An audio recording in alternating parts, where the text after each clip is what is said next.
and start adding the numbers on computer 1 here. Right?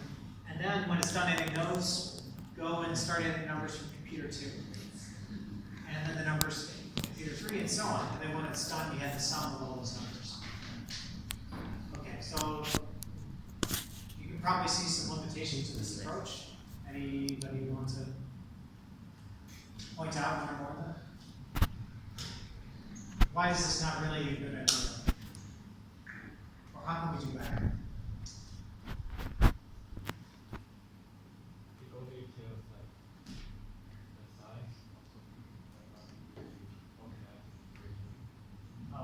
Well, that's true that it only says the size, but just saying you kind of just get one result in this data. But let's suppose that sum is what we want to get.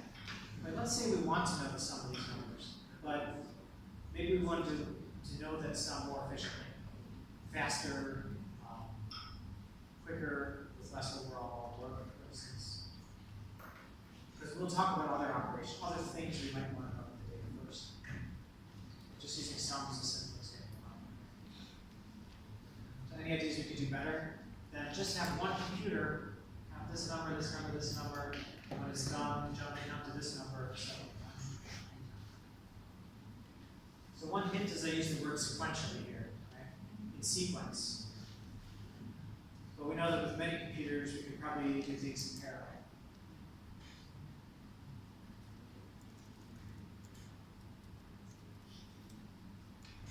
Any sort of guessing about what we could do?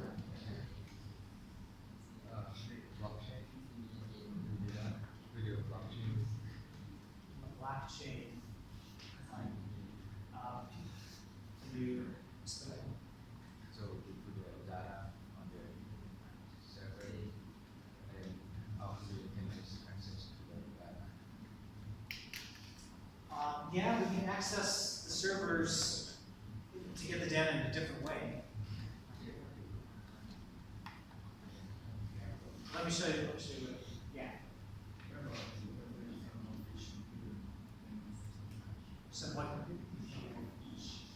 The sum of each computer. Right. Getting a sum from each computer, that's a good way to be thinking about how we can solve this problem.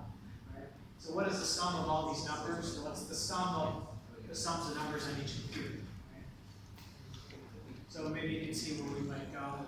Instead of sequentially calculating the numbers, so we can have each computer calculate its own sum.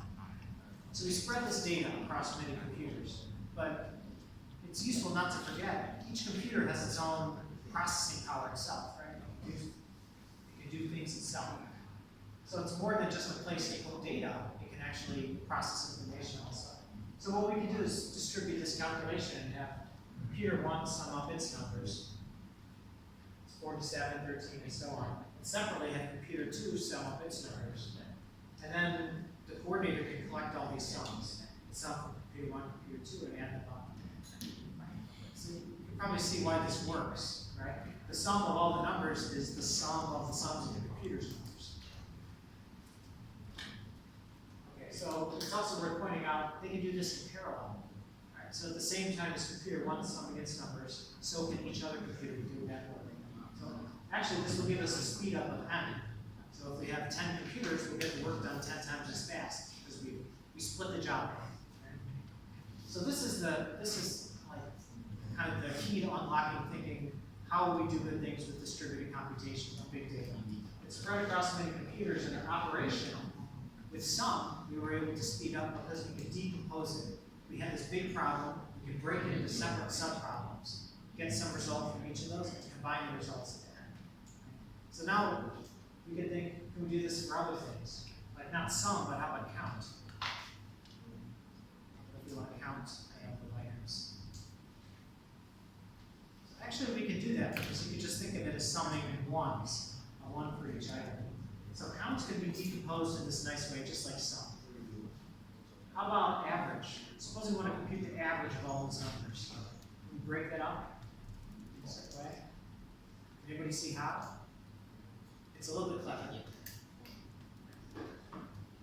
Any observations? Distributed average.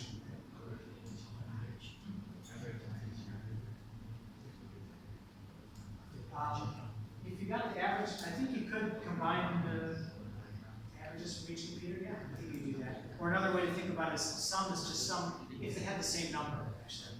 It depends how many numbers are in each computer. So I think that's a good observation. You can also just think of average as sum divided by count, right? So if we could get the sum in parallel and the count in parallel. How about minimum and maximum? Have this, you want to know the smallest number of all computers. Maybe you can see we can do that too, right? Have each computer get its minimum. And then we combine those, take the minimum of those minimums, right? Now how about median?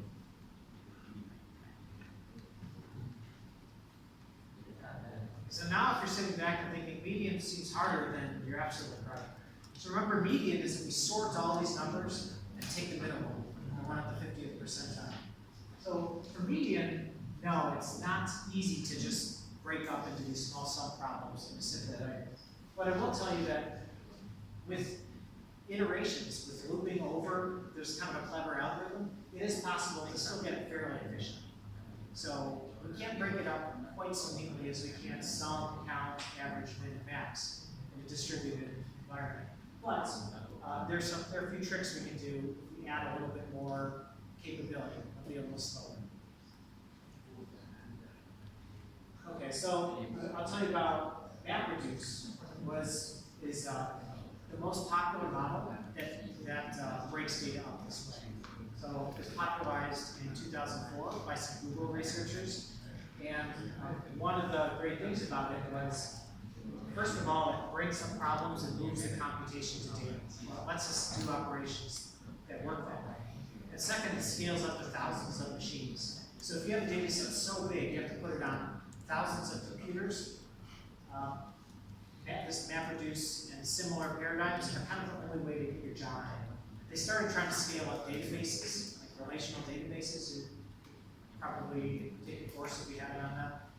But this kind of only scale to hundreds of computers. But when you're Google or Yahoo or companies like this, or nowadays, it's not 2004 anymore, right? So this is more popular company that have tons of data.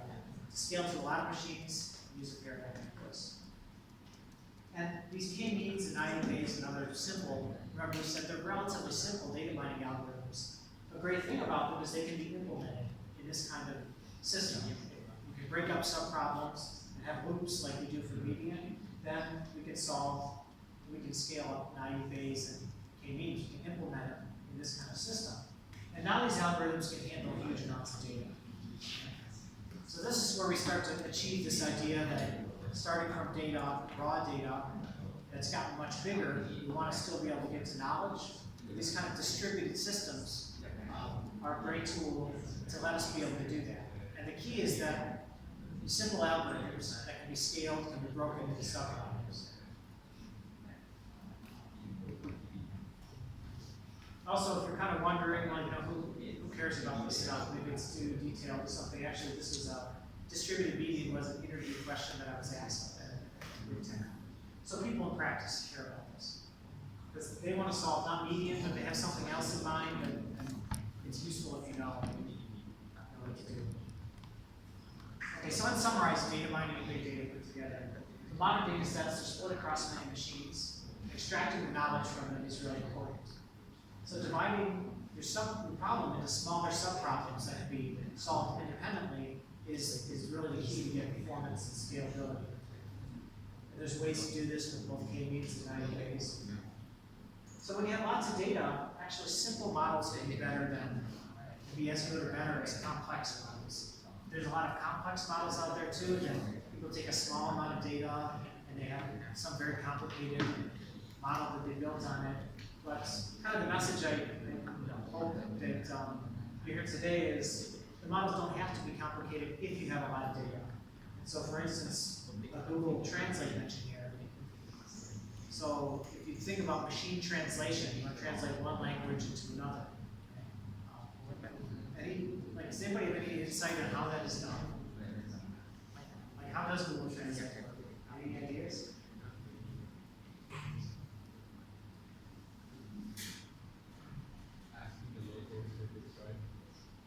Asking people if it's right. Yeah, Google in a way, for many things, does ask people if things are right. Like if you have a search engine rankings, if people click on a top result a lot, it's probably a good result for the query, right? But for translation, I don't think they could ask people, but that takes a lot of work too. So they do ask people.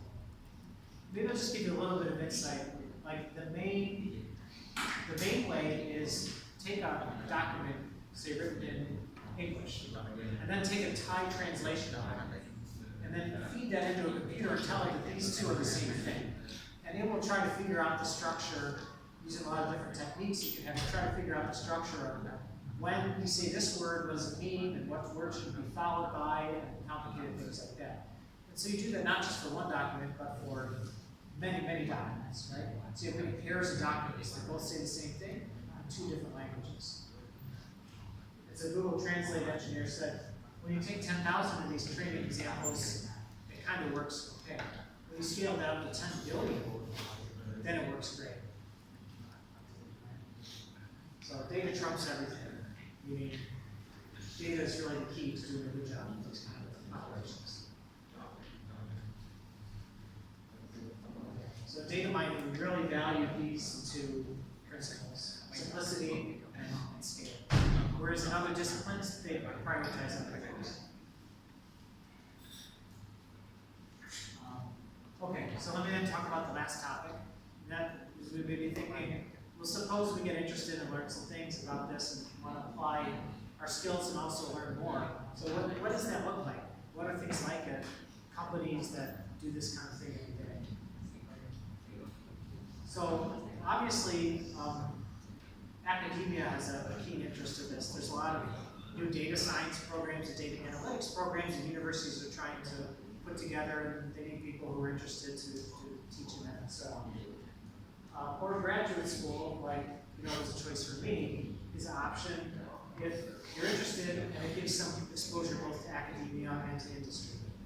But most people end up in industry, so I'll talk more about that. And the two extremes, as I said, I'm most familiar with really, really big companies and really small companies, like startups. So what are people, industry people who work with data analytics, what do they do? There's a couple of different kind of companies. There's one of them could be at the extreme big end, well-known tech giants. Then medium and smaller companies of all sizes, they're not really tech companies, but they may have a lot of data and are looking to improve their market position. Then at the smallest, you have just a startup, probably focusing on one idea. So as I said, I did internships at Google and Twitter, and kind of just giving you some idea about what are things like there. So the most common role is a software engineer. But by the way, the presentation in terms of companies is skewed toward the US, but that's just because of what I'm familiar with. So I'm sure there are analogies in Southeast Asia and Thailand for all these kind of companies, right? We've got large companies that do things that involve a lot of data, and small companies and everything in between, no matter where in the world you go. So the most common role is a software engineer. So it does suggest, even if you want to work with data, it pays to be very attentive, do a great job in your software engineering class, and learn how to write good code and things like that. Second most common is site reliability engineer. So again, if you're kind of interested in this area, those people would worry about is the website, are the systems working? And for that, you need a lot of skills like systems engineering, looking at graphs and charts of what's going on right now, learning to go in and instrument things, and when there's a problem, figure out how to pinpoint the problem and figure out how to fix it. So at a big company, you make an impact by improving a small part of a really big project. And there's also lots of structure. So your boss has a boss, and then things are divided into teams at a big company that you interact with. There's a support desk to help you if you can't get something working. When you check code in, then often you have to have some peers sign off on it. So there's all this kind of structure. So these kind of things suggest that, well, if you like making improvement to a small part of a big project, part of a big team, and if you like structure, this kind of thing could be a good fit for you, right? Or if not, then it might not be a good fit for you. Just some suggestions I learned too. One is that inside reference can be really helpful. There was a guy in my lab who applied online to be for a Google internship, and he got a rejection email. This is a little story. I told him, you know, they accepted me a few days ago. Why don't you do what I did? There's a guy from our research lab who I knew who already worked at Google, and I met him just one time very briefly, just to say hi. And I had sent him an email and said, could you submit my resume? Here's my resume, could you submit it to the system internally? And he wrote me back and said, okay, yeah, I submitted it. Look, I can't do anything special for you, but good luck. And he was he was just a normal engineer there. So I told my friend this, and I told him, why don't you just send it to this guy who already works in the company? And he said, well, okay, yeah, I'll try, but not very optimistic. So he did that, and I got an email back the next day saying, dear Mr. So-and-so, we're very interested to talk to you and to interview you and so on. And so this seems kind of a negative thing, right? I know you gotta know people, and shouldn't results just be about what I know and my work capability. But actually, HR departments have done studies and found that one of the strongest factors for success as a company is, did you know somebody who worked there before you joined the company? So it does kind of make some sense in that. And also people in companies sometimes get a bonus if somebody they recommend they get hired. So kind of everybody wants that. So it's just a good suggestion to search your LinkedIn network or things like that if you have an interest in looking at something. Another is interview well. I'll say a few things about technical interviews. And in case you don't pass, apply to some similar companies. I had a guy when I was at Google who said to me, we were on a bus trip, and he said, by the way, I didn't get in when I first applied. And I said, well, you're here, you work here now, so what did you do? He said, oh, I just went and worked at Microsoft for a year, and then I applied again, because a year is the time limit when you can apply again, and I got in. So that's really nice. You know, that's really nice to know. It's just that simple sometimes. So probably you've never done technical interviews, and until you do, it's kind of this, maybe you wonder, like, how do they often work? So in my experience and that my colleagues, at least for the larger companies, it involves 3 to 6 interviews, and you're up at a whiteboard. And the interviewer asks a question, and you try to solve it the best you can, and they help you a little bit. If you're remote, then instead of a whiteboard, you have a shared screen, like a shared document often. They'll paste or write types of things, and then you write some code or some pseudocode to try to answer the question. It's usually an algorithms type question, but it's a little bit veiled, so you can't see it right away, but they ask a question, and then you think, okay, what algorithm would kind of solve this, and then kind of implement the algorithm. Right? But just think about it for a minute, too. This is harder than it sounds. There's a lot of pressure. You're on the phone with somebody. It can be a little hard to understand each other for various reasons. You want to kind of develop a little bit of rapport, but how do you do that? So it's actually, you know, it can be quite difficult to interview well. So people do a lot of practice and find questions online and things like that. I would advise that. I'd also advise reading, at least, you know, in my field, the algorithms book is a really good one to read. This is like one of the classic CLI books, but there's others too. But if you just page through it and get a kind of broad familiarity with, there's so many chapters of things that you'll probably never know. But just get a little idea of kind of where it fits in the scope of things. That can go a long way in making somebody think you're pretty smart. And in practice then, if you pass enough tech interviews, then you would enter a candidate pool, so a group of people would pass, and then hiring managers can interview you and you do well. So at least for me, you know, this is how technical interviews went. It's eye-opening to see. It has some things about big companies and about smaller companies. So, for instance, I have personal experience co-founding a company I'll talk about. Usually small companies are very specialized. So you only have the energy to focus on one thing and try to do it really well. And in a small company, you're going to make an impact by, you're going to work on a much bigger piece of a smaller project that fewer people use. So there's sort of more responsibility if it succeeds or fails or looks great. And there's less structure in the company. So you maybe probably do more different things. If you run around doing more different things. And again, if this appeals to you, then it could be a good fit. But if it doesn't appeal to you like structure, and you like working on big projects that are already set up and running, then it might not be the best choice. If a small company raises money, then they're trying to grow really fast, so that can be good because you're hiring a lot of people, but it can also be a risk. Because you're working for a small company, they might run out of money, things like that. If they did raise money, then you have to worry, what if somebody else is trying to grow very fast and are they going to overtake your company? So it has more risks, right? But there's a risk-reward trade-off. You take more risks, but it can be, maybe it could be better for your career. So always for an organization hiring a candidate, and if you're looking for a job, the best criteria is fit. Is there a good fit between what you want to do? So a few things about my experience. So the company I co-founded, it started off just as an idea with some friends from a different department. So in this case, it was geography. But that's kind of key because now you're working with people from another discipline and you're collaborating. And so the interdisciplinary, more and more these days, is the way to get things done. The way that good things happen. And in our case, it's aggregating real estate information from many sources. So there's a lot of sources of spatial and tabular information. It all gets, we figure out how to integrate it into one database and fix a lot of the problems with different data formats and things like that people have in this industry.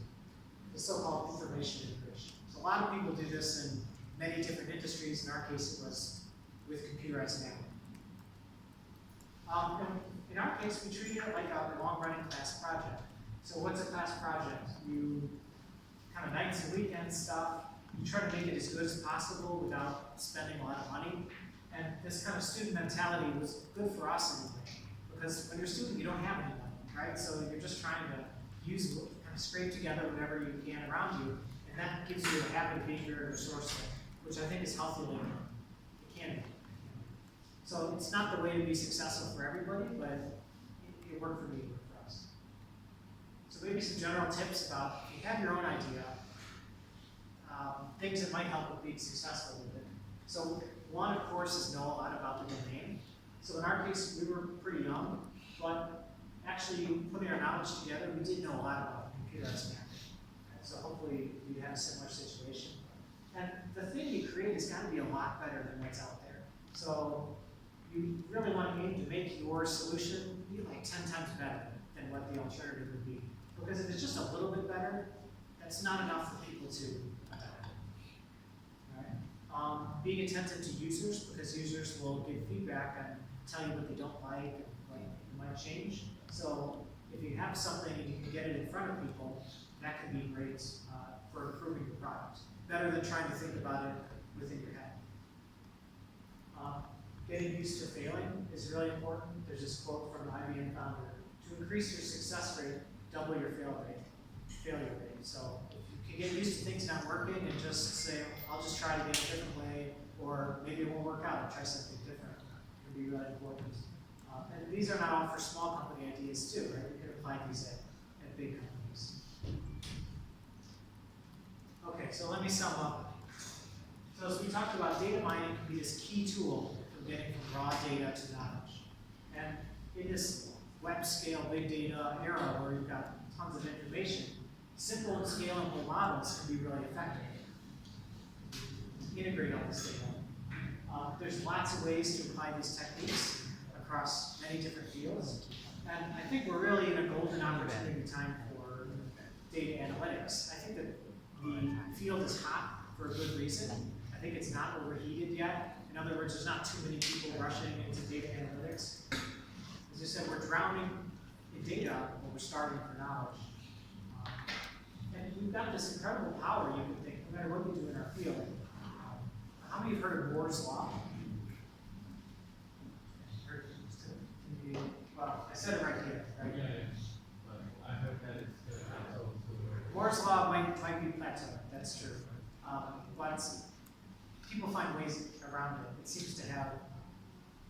So Moore's Law was, the founder of Intel said, you notice the number of chips, transistors you can put on a chip, doubles every 18 months for the same price. So that means your tool gets twice as good every 18 months, right? So that's not linear, but that's super linear.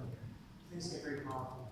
People worry it's kind of dying out, but also they put more cores on a chip, so find maybe certain ways around it. So think about some other thing, like if power tools doubled in power every 18 months, people would be able to build, houses in seconds flat. And this has been going on for many, many decades. So we've got really powerful raw tools. We just gotta know how to utilize them. And the internet now is this low-cost way to, if you have something good, you can get it out there and a lot of people use it. It used to maybe be very expensive to do advertising, to do shrink-wrap software and put it on shelves and things like that. Now, with the internet, all this becomes almost free. So I really think it's a good opportunity, a good time to learn and do things in this space. And I hope that the talk sort of helps increase your awareness of what tools are out there. Maybe in the future you have some data and you wonder, I wonder if this forms some groups and what they look like. And you think, clustering is this, there's some clustering tools out there. Maybe you could try one of them. Maybe you could try running classification to do some predictions on this data, and if it does a good job, that might deliver a lot of value to the organization. So I hope that increased awareness of this space. So here's a lot of tools and resources. If future courses that cover a lot of these kind of topics, you might be interested in taking some time. These are software packages, toolkits for doing data mining. Each of them has a suite and will have several algorithms for clustering, for classification, and you can just go down and try each and visualize, summarize results, big data processing frameworks. All of these are free and open source, so you can study them and see how they work. And a couple data mining books if you're interested in looking in the future. Okay, that's it. Thank you. I'd be happy to take any questions. You think that with data mining and very big data, you can predict the future exactly, because let's say it's better to see everything you need with your classification and not Can you predict the future exactly with technologies? No, I don't think we're anywhere near close to that. People do worry. You read a lot of the news, people about artificial intelligence, taking over movies and things like that. Or can you predict the future exactly? I think so. For instance, when you're in grad school and you're trying to come up with results, you always want to find some great result that's really clean. It's 90% of the time you can predict whether somebody's sick, and the test is very cheap. Or you can, this become very clean lines. But actually, you find most things you do, it's kind of so-so. It's kind of 50-50. So it's really hard to find those succinct little things that's sort of what makes great scientists. They can sometimes find those kind of things. So I think we're very far from, a computer can only know what you put in its input. Let's put it that way. So in the classifier, those input features that you use to predict the output, and also real-world data can be very noisy. Maybe you have two input features that are identical, but they're different classes in the real world, right? You and I apply for a credit card, but I don't pay my bill, and I'm a bad person for the credit card company. But you pay your bill all the time, and they really love you. But in the future, they're trying to use this to predict, if somebody comes in. Well, you just can't know, right? So there's a lot of uncertainty in a lot of these cases. What we're trying to do is kind of suss out a lot of it and find where things are a little more clear. But there's no way to, certainly not to know if things can be done. Any other questions? No? Okay, thank you very much. Thank you very much for very interesting talk today. I think it's not only give you a concept of data mining, data, but it gives you a tips for interview and even start your own company, right? Very interesting, right? Okay, why don't we give a big applause for him again?